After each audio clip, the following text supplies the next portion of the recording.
नमस्कार मित्रांनो, शेतकरी ब्लॉगमध्ये आपलं स्वागत आहे. तुम्ही पाहू शकता आपण मोटर चालू केली आहे आणि आपण आलो आहे रात्रीचे 12 वाजता पाणी भरण्यासाठी आलो आहे.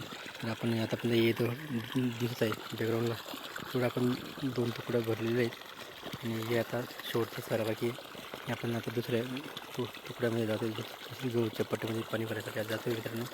तर असं आपण रात्रीचं दिवसाही भरणं होत नाही आपल्या, म्हणून आपण रात्री पाणी भरण्यासाठी येतो मित्रांनो. पाहू शकतो तुम्ही थोडं बॅकग्राऊंडला दिसत आहे तिथं अंधार आहे पूर्ण.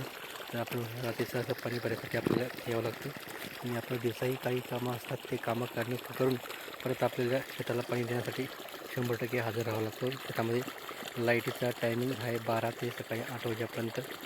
आणि आपण नेहमी आपला टायमिंगच्या वरती येतो. आपणही रात्री थोडासा आराम करून घेतो आणि आराम केल्यानंतर आपण रात्री आपल्याला जसं वाटलं तर 2 ते 3च्या दरम्यान येतो आणि आपल्या शेताला गहू पिकाला वेळेवर पाणी देतो, कारण की त्याला आपण तणनाशक फवारणी दिलेलं आहे मित्रांनो. आता म्हणून आपण तणनाशक फवारणी दिल्यानंतर त्याला पाणी दिलं पाहिजे, जेणेकरून जे काही तण असेल आणि तणनाशक असेल ते मरेल, म्हणून त्याला पाणी भरण्यासाठी आपण रात्रीच्या आलेल्या आहोत मित्रांनो. मोठं चालू आहे, तुम्ही पाहून त्या रात्र दिवस कष्ट करणारा म्हणजे शेतकरी असतो मित्रांनो.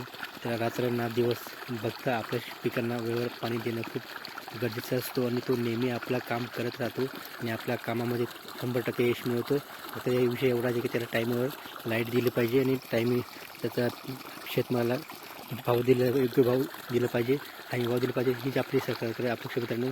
जय जवान जय किसान.